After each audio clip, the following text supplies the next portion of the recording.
and it's like, whoa, and it blows your mind. It's all the shading and stuff. It's really well shaded. Everything looks so rounded. And you're really going to think that it's a game that's a generation ahead of its time. Yeah, it's brilliant. Last-second timing stuff in there where you have to jump real quick. I think a lot of people are going to be surprised at the kind of game that Donkey Kong Country is.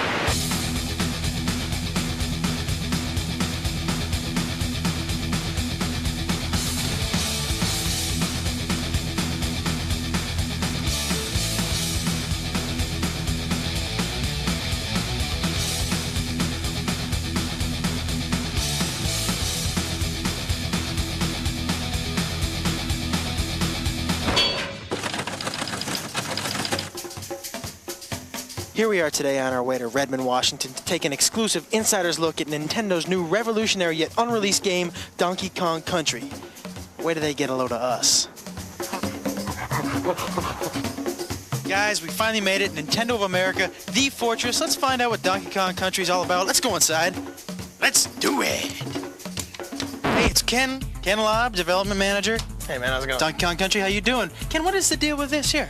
Yeah, we get a lot of letters, and they like to put pretty pictures on the front of the envelopes, so we'll, like, stick it on the wall, you know? So, Ken... You want a banana? No thanks. Ken, I want in on this Donkey Kong Country thing. I want on the inside. I don't know. Ken, me and you, pal, we go back a long way? Come on. What do you think? Old time's sake? Okay, I'll take you to the treehouse. The treehouse? God, I hope there's no climbing involved. Here it is. What's the password? Diddy. Password? Diddy? Yeah!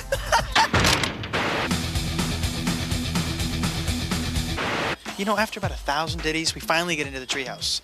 We're gonna say hello to Tony Harmon. He is the product development manager here at Nintendo. Tony, how you doing? Pretty good. Welcome to the treehouse. Thank you very much. And I want to know, the story behind the game. I'm here to talk about the story. I'm the wrong guy. We need to get Dan here. This is Dan Oaks. Oh, Dan! What's up? How are you? Pretty good. Good, Dan. I want to know something about this story. Basically, we had a chance to kind of create a new story for Donkey Kong. We gave him a world to live in, some supporting characters, foremost among those Diddy Kong, the little Kong wannabe monkey guy. Little Kong wannabe? He's a cool little dude who follows Kong around, tries to be just like him. The story actually picks up with Diddy sitting in the jungle guarding the banana horde. No sooner does the storm start, nightfall, Kremlings come, stuff Diddy in the barrel. What are...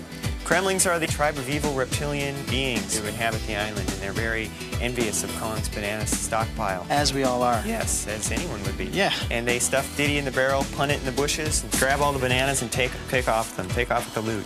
Donkey wakes up and... Next day, Kong wakes up, where's my bananas? He goes out to find him. Rescue his little buddy, find out where he is. But Kong's angry, he's got his little buddy back, but he needs his bananas. So we get the Kremlins, we got Diddy, and we get the big fella.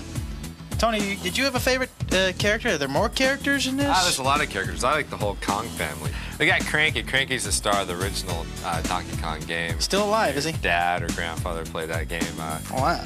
Then we also have Funky Kong. Funky's kind of the California circuit kind of.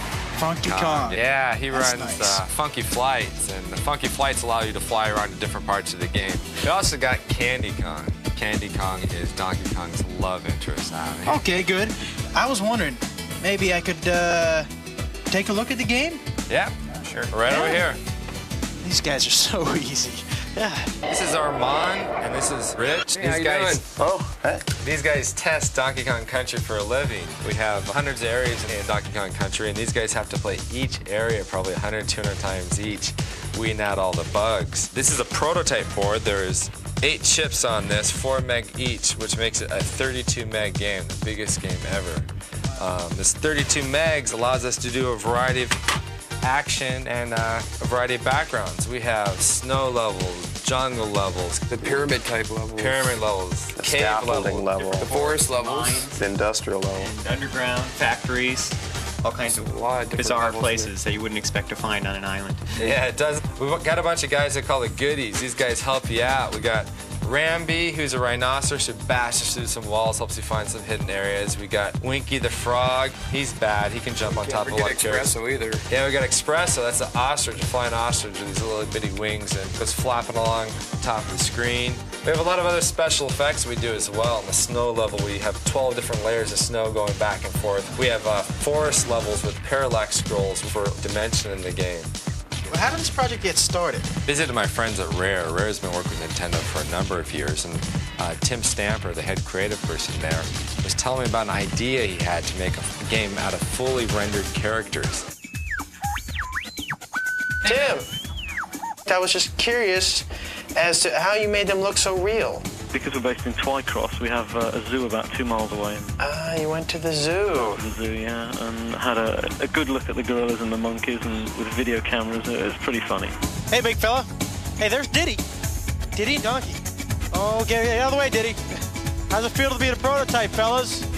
Using advanced computers to produce a three-dimensional model that we can display on a computer screen. So, what do we got to eat here? Well, today we got the cream of banana soup, the banana and peanut butter sandwich. Hey, your name is George, George Zachary from Silicon Graphics. I was wondering if you could help me out a little bit in explaining the game. Sure, it's a really cool game. It was created on this thing called the Challenge, which is this really advanced supercomputer. Basically, picture 20 supercomputers in a box. Now, with all this technology, am I going to have to buy an adapter for my home Nintendo? Not at all. In fact, when the game was created on the Challenge, it was basically specially output to the Super Nintendo game system.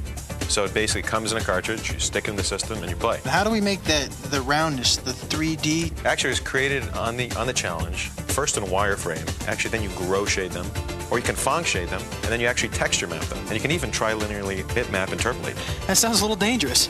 Let me ask you this. I heard downstairs something about ACM Yeah, that's technology. advanced computer modeling.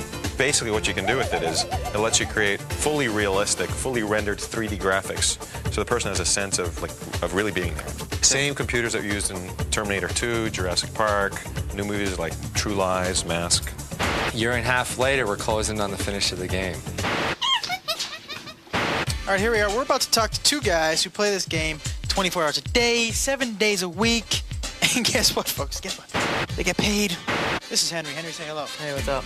Henry, we were wondering if maybe you could show us a couple tips and pointers. Yeah, sure, no problem. That'd be great. Okay, well, this is the first level, and this is Donkey Kong's treehouse, and that's where we got our name from. And there's a banana arrow on top of the trees when you first start. Donkey Kong can drop down there, and he can knock the keg out of the floor, and he can roll it up against the wall and bounce back and ride it. And Donkey Kong will just cruise straight through the first part of this stage, and it's a good way to get people started off. You can just bowl over some of the tougher enemies that might have gave him a problem. Right. Yeah, hey, you hungry? You want a banana? No. Well, I guess I could show you something else, too. This is a snow level later on in the game. It is snowing. Donkey Kong can now ride thin barrels and shoot out. And this one part here is a series of barrels, and if you can navigate it properly, almost perfect, and not miss anything, you can score a bunch of free men at the end of the level. A bunch of free men, not just one. Yep, a bunch. A blue balloon comes up, and Donkey Kong can grab it. There it is. It's very hard?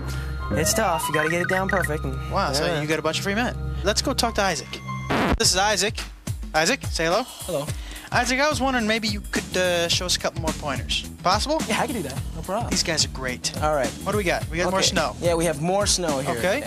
What we're going to do is we're going to jump on this igloo and use this really slow vulture. It looks peculiar. Peculiar enough to get us into a bonus level.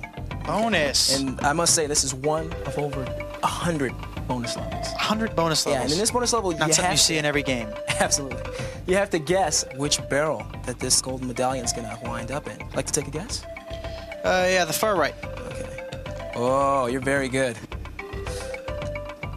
Very good. Okay, the second tip I'm going to show you, it involves our little friend Diddy. Diddy. Yeah, Diddy's the cool guy. You walk over to this little thing here, you jump on top of it, and you're gonna grab that rope, let the rope take you over, jump right on top of that little stump in the ground, pick up the TNT, walk over to this oil can, blow it up, and fall right into another bonus level. Now, what you want to do in this bonus level is jump out of this canister here, out of this little can, and grab the balloon. So we have some pointers now. Good thing you came with us, because you learned some things today that, boy, you're not gonna learn just anywhere else. You thought it was gonna be a waste of your time, didn't you? Fried green bananas, bananas au gratin. Video game music should draw you into the game. In Donkey Kong Country, we had graphics that were way beyond anything else that's ever been done. We were also hoping to get some music better than anything that's ever been done. This music, for example, is very upbeat, fits with the jungle. It's an early level. The level's not very hard. The music is kind of nice. Okay, now here we have the music that goes with the water level. Now, in this level, you've just finished a really, really hard level in the game. We use this music and this fairly easy level as kind of a reward. because the music is so good, we're putting this music on a CD. You know, something that's big in Japan for many, many years is game music on CD. Hasn't been a big hit in America because maybe the music hasn't been quite up to what you hear on the radio. Is every daytime you're kind of losing it, dude. We got massive Smurfs attacking him on the scaffold level. What are the big blue buff? Well, the reason why I like them is because, for one, they're big, they're blue, and they're buff. Well, and then when you hit them, they kind of bounce. The morphing rocks. Those guys are so cool, man. You touch these barrels, and the lights turn on and off. And these rock guys are just kind of rolled up. When you hit this light, they unroll, and they start walking towards you. It's so cool. And you got to switch them on and off. Sounds a little scary. Yeah, On Guard's the fisher ride, and he just kind of pokes you with his swordfish front. And pokes the bad guys. Yeah. Do you guys get to ride? Do we get to ride minecart? Actually, the minecart was a favorite stage. That's your favorite stage? Yeah, it's a pretty cool stage. You're mining? What are we doing? You're on the tracks, and a lot of them are broken, so you got to avoid, a lot of the broken tracks so you don't fall into the caverns.